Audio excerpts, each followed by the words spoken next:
over the next 2 hours, we're going to be talking about the elements of website usability. I'm going to give you some examples of nicely designed websites, as well as some that actually might cause your eyeballs to have just a little bit of pain along the way. The idea here is not to delve too much into pure aesthetics. We're going to talk more about usability and what makes a website user-friendly, and aesthetics are part of it, but it's part of a much greater whole. We're also going to talk about some of the implications of what happens when your website isn't user-friendly. And finally, we're going to give you some tools to help to measure and develop your website, as well as we're going to talk about mobile websites and some usability concerns around them as well. A little background on Beasley Direct Marketing. We're a full-service firm based out of Silicon Valley and South Bay. We have been doing online, direct, and print marketing now for the last 25 years. We do a really great job for our clients. We deliver within their budgets and we meet their goals. As I said earlier, I lead the search engine marketing practice and the social media practice. We also offer full service email, direct marketing, and collateral development. A little more background on myself. I got my start in sales and marketing as a salesperson on the sharp end of the spear, as it were. And because of that, that's made my tolerance for kind of flaky, ill-conceived marketing campaigns and websites pretty low. So at the end of the day, I'm looking for a website that really accomplishes a marketing goal or a number of goals, and usability helps to accomplish that. I've been doing online and direct marketing now since the 90s, starting off on working for a publisher and eventually moving over to the agency side. In addition to leading workshops for the DMA, I also teach at the University of California, Santa Cruz, as well as the National Direct Marketing Association, Online Marketing Institute, Silicon Valley AMA, and a number of others. Let's talk about what usability is and some of the elements. So there are a couple people whose opinions I really respect. We have Dr. Peter Myers here. We also have Jakob Nielsen, and I will be referencing them throughout the course of the session here. Dr. Myers came up with a really excellent, concise, usable phrase as to what usability is. And just to quote him, usability is the science of making technology work for people. We all want a turnkey site, something just like a car. You open the door, you get in, you turn the key, the car goes on. It's easy to drive. You don't need a owner's manual every time you get in the car. That's what we want with a good website. It's the idea of making the interface between technology and people seamless and painless. My wife, who's one of the smarter people I know, constantly complains about how complex it's gotten just to play music in our household, which, bigger discussion, but it used to be you'd had a stereo, you'd go over, you'd press a button, you'd make a selection, you put in your CD, and boom, you're playing. Now you need to go and find the computer and yada, yada, yada. Not a usable, friendly experience. We want to avoid that with website usability. Now with Dr. Nielsen,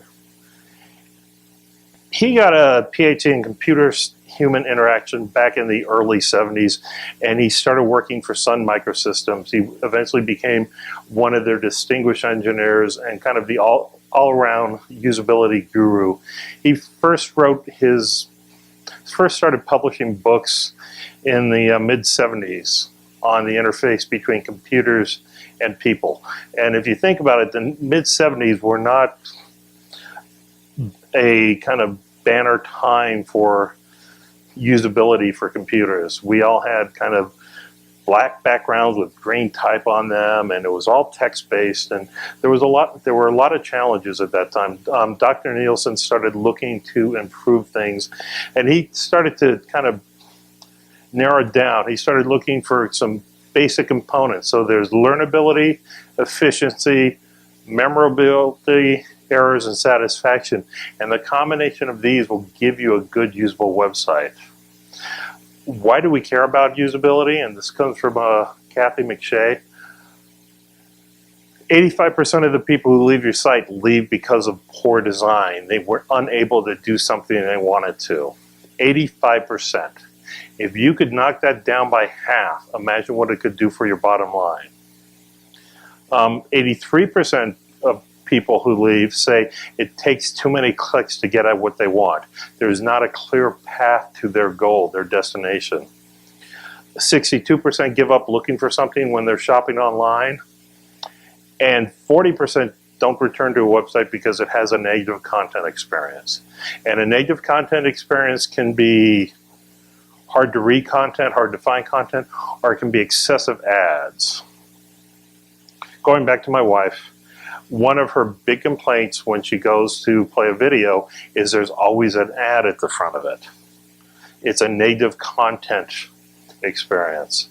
And being a marketer, I say, yeah, but how are we going to pay for these videos if we don't monetize them somehow? And we have this conversation back and forth. But that negative content of having to sit through a 15-second ad for a product that has nothing to do with what she's looking for really kind of turns her off on online video. So some of the reasons, 50% of an organization's online sales are lost because a visitor can't find the right content on a website, and 49% of all sites, different studies, fail to comply with simple usability principles, and those were the ones outlined by Dr. Nielsen and Dr. Myers. 49% of all sites out in the world miss on one or more of those principles. Now, there are monetary reasons in addition to the lost sales we were talking about. 7 years ago, the National Federation of the Blind sued Target Corporation, the big red bullseye.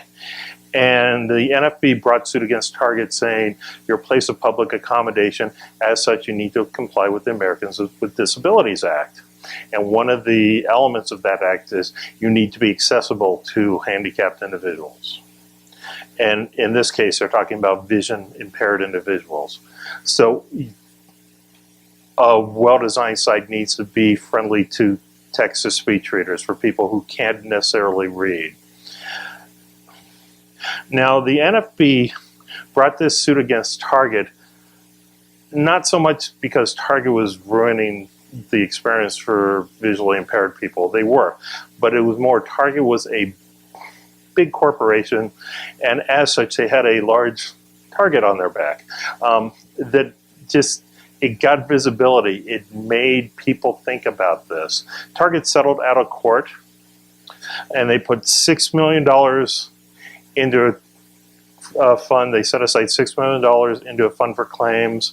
They probably spent about $3 million in lawyers' fees. And then they had to actually rework the entire Target.com website.